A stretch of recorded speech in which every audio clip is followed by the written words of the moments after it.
E aí, galerinha do nono ano, vamos com mais uma aula, capítulo 1, tá? Lembrando que essa aula aqui é só para rever o conteúdo, então eu vou passar de forma bem rapidinha, de forma bem sintética e objetiva, ok? Essas aulas eu gravo para os meus alunos, mas se for útil para outra pessoa que por acaso esteja assistindo, então bom proveito, como eu sempre digo. No capítulo 1, nós vamos trabalhar aqui a transição da monarquia para a república, ou seja, o Brasil, ele era uma monarquia, ele tinha um rei, e aí por uma série de motivos vai deixar de existir a monarquia, vai ser dado um golpe e vão implantar a república, tá? Então, essa primeira parte, esse primeiro slide que eu estou colocando ali, nós já estudamos, né? A rotina de pensamento nós vimos na sala de aula, então não tenho por que passar. Outra coisa importante, nós vimos a diferença, né, dos conceitos monarquia e república. Então, monarquia, governo de uma pessoa, geralmente eu tenho a figura de um rei, no caso do Brasil, Dom Pedro II. E na república, né, a origem da palavra res pública, ela vem justamente de coisa, algo que é de todos, ou seja, cuja participação das pessoas ela é maior, beleza? Comentei na sala de aula com vocês que Dom Pedro estava de pé no seu trono, estava sendo sustentado por basicamente três pilares: os militares, os fazendeiros, né, a elite latifundiária e pela Igreja Católica. É o que eu coloquei nesses slides aí. Nesse primeiro slide que está aparecendo aqui, ó, nesse slide que está na tela para vocês verem, tem quatro motivos que contribuíram para a queda da monarquia: questão militar, questão religiosa, o abolicionismo e o republicanismo. Tá? Então vou rapidão, né, detalhar cada uma delas. Essa primeira parte nós já fizemos o contexto, né, de como que era a situação do segundo reinado, fizemos um Kahoot, e aí eu comentei com vocês o seguinte, eu comentei que de modo geral o exército, né, eu vou dar uma passadinha aqui já para a questão, tá, militar. O exército, após a Guerra do Paraguai, o Brasil saiu vitorioso junto com os outros países, e os militares eles saíram com a moral elevada, né? E uma vez com a moral elevada, muitos militares passaram a defender que o exército precisava ser mais valorizado. E eles acreditavam que o segundo reinado, que Dom Pedro, não dava o valor, não dava a atenção que o exército merecia. Então, a partir daí, começou a surgir vários grupos dentro do exército que começaram a ficar descontentes com o governo imperial e que começaram a questionar, né, a legitimidade do poder. Outra coisa, com esse problema, né, da questão da desvalorização, vários militares começaram a criticar o governo. E nesse ato de criticar o governo, alguns começaram a publicar textos em jornais exigindo mudanças, questionando o imperador, o que desagradou bastante o rei, né? Inclusive o rei chegou a mandar prender algumas, né, das pessoas que haviam falado mal dele, alguns dos militares que falaram mal dele, né? O caso do Sena Madureira, Cunha Matos. Então o que vai acontecer? Os militares vão começar a gerir, né, a sentir um desagrado pelo governo de Dom Pedro e vão, né, aos poucos tirar o apoio que tinham, né, ao segundo reinado. Então, o Dom Pedro vai perder o apoio de quem? Dos militares. Tudo bem? Muito bem. Agora vamos ver a questão da Igreja Católica, né? Também chamada de questão religiosa. Deixa eu ver se eu coloquei aqui. Não tem. Questão religiosa, né? Vou pedir na prova também. Então, questão religiosa. Vamos ver qual que é a questão religiosa. O Brasil ele sempre teve uma relação íntima com a Igreja Católica. Tanto é que Estado e Igreja se confundiam. Nessa época não é igual é hoje. O Estado ele possuía uma religião oficial que era justamente o que? A Igreja Católica Apostólica Romana. Tá? Então, Estado e Igreja eles eram muito unidos. Por quê? Porque o imperador apoiava o Papa e o Papa apoiava o imperador. Então era um acordo bom para ambos. O problema é o seguinte, o problema é que no século XIX eu vou ter lá na Itália a chamada unificação italiana. E nesse processo de unificação italiana, quando eu tenho a formação da Itália, a Igreja Católica, né, cuja sede era ali na Península Itálica e é ainda, né, o Vaticano na Península Itálica, a Igreja Católica ela vai perder terras. E esse perder terras vai causar um desagrado muito grande, não só para o Papa, mas para toda a instituição, né? Vai dar origem à chamada questão romana, que nós já estudamos o ano passado.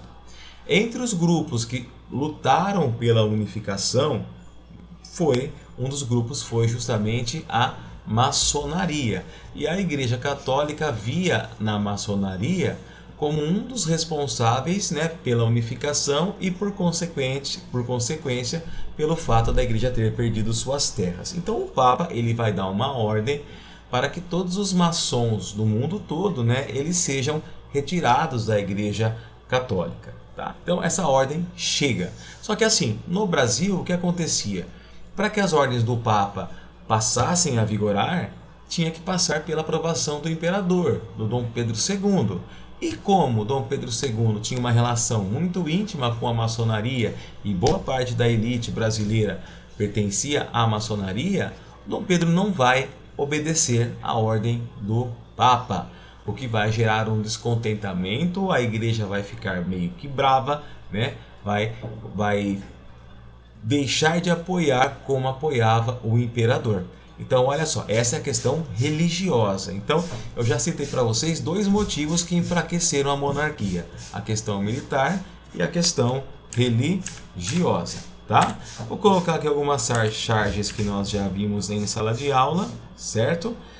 Essa primeira charge aqui, satirizando o governo monarquista em relação à Igreja Católica, né? Lá, ó, dá para ver o Dom Pedro segurando o Papa no colo, a moça aqui sendo representada pela maçonaria dormindo na mesa, né? Essa segunda charge também, tudo bem? O Papa, né? De um lado o Dom Pedro e do outro o Papa, né? Empurrando ali a ordem, a macarronada italiana, que seria a ordem, né, de perseguição à maçonaria, e o imperador, né, empurrando a Constituição do Brasil, porque era o imperador que mandava no Brasil e ele não tinha que seguir as ordens do Papa, tá bom? Pratique, nós já fizemos, resolvemos exercícios, já fizemos Kahoot, muito bem, tá? Então, esses elementos aqui nós já vimos, questão religiosa, questão militar. Vamos agora voltar aqui com um outro tópico, tá? Não bastasse a questão religiosa e não bastasse a questão militar, eu vou ter também as ideias republicanas, ou seja, para engrossar o caldo das pessoas que queriam tirar o imperador, eu vou ter o grupo das pessoas que defendiam a república. Então, boa parte do mundo todo já vivia sob regime republicano, a América toda praticamente, né, já era republicana, e muitos grupos, esses grupos republicanos, eles falavam que a monarquia era um tipo de governo atrasado que deveria ser substituído por outro, melhor, que seria a república, mais atualizado. Tanto esse pensamento era forte que em 1873, em São Paulo, foi fundado o famoso PRP, né, o Partido Republicano Paulista, foi fundado lá na cidade de Itu. Inclusive, se você for para Itu, você consegue visitar, né, o museu ali, que foi o prédio onde foi feita a convenção que deu origem ao Partido Republicano Paulista. Esse partido era composto principalmente por grandes cafeicultores paulistas que defendiam a república. Então vejam bem, é uma série de motivos que estão fazendo o imperador perder o apoio. Então, ideias novas, ideias republicanas, tá? Questão religiosa, questão militar, pensamentos filosóficos positivistas, tá? É um elemento importante que vai existir nessa época, que falavam que, né, não poderia existir no país conflitos, confrontos, tinha que existir um governo um governo forte para gerar uma ordem, progresso, e esses positivistas eles também defendiam, né, a república, certo? Então foi um pensamento que foi entrando junto com os republicanistas, o pensamento positivista. Tanto é que se você olhar a bandeira do Brasil, a frase que está escrita, ordem e progresso, era justamente assim, a essência do pensamento positivista. Para o país crescer, se desenvolver, tinha que ter ordem, né? Sem confrontos, sem brigas, para ter progresso, certo? Então, eles defendiam a criação de um governo novo e sem revoluções sociais. Tá? Então, tudo isso vai se somando para que o Dom Pedro vá perdendo o poder. Tá? Dom Pedro ele percebe que ele está ficando enfraquecido, ele até tenta reagir, como eu coloquei aqui no slide de vocês. Ele vai criar a Lei Saraiva. Qual que era o objetivo da Lei Saraiva? Era aumentar o poder da elite, era agradar a elite, tirar um pouco o poder dos menos ricos, para ver se, né, os grupos com alto poder aquisitivo continuavam apoiando o imperador. Só que isso não foi se concretizando. E aí, para piorar, eu vou ter o ano para piorar não, né, gente? Para melhorar por um lado, com certeza, mas para piorar a situação do Dom Pedro. Em 1888, o que vai acontecer? Em 1888, eu vou ter a assinatura da Lei Áurea, tá? Então, o que vai acontecer? A princesa Isabel assina a Lei Áurea, que dá liberdade para os escravos. E aí, quando acontece isso, os fazendeiros, que eram um dos grupos que apoiavam o imperador, vão deixar de apoiar o imperador, tá? Então, olha só. Questão religiosa, a igreja deixa de apoiar o governo. Questão militar, o exército deixa de apoiar o governo. Dá liberdade para os escravos, os fazendeiros, os ricos, né? A elite agroexportadora, né? Deixa de apoiar o governo. Ideias republicanas, muita gente vai deixando de gostar da monarquia. Ou seja, vai ser criado todo o clima para que ocorra o golpe em 15 de novembro e para que o Dom Pedro ele seja, né, convidado a se retirar e seja expulso do país, como de fato ele foi, tá bom? Tá? Então, basicamente são esses motivos que fizeram o Império cair. Teve a proclamação da República, professor? Beleza, o Brasil virou uma república. Foi um golpe militar, foi um golpe sem muita confusão, tá? Não teve mortes, o povo não participou da revolução. Tanto é que essa imagem que está aparecendo aí no slide, que eu vou destacar aqui, né, representa a entrega da carta, né,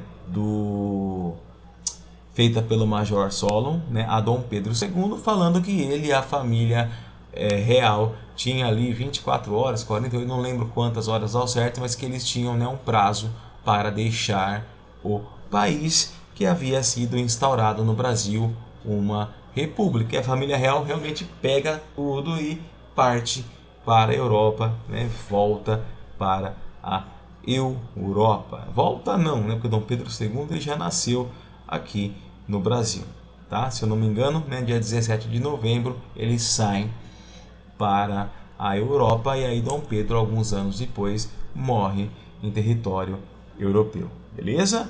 Esse outro quadro representa também a proclamação da República, essencialmente pelos militares, tá bom?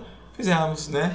Então, todo um apanhado geral sobre o segundo reinado, sobre a situação do Brasil, beleza? Nessa época, os imigrantes já estavam chegando, tá? Boa parte da população vivia numa situação difícil.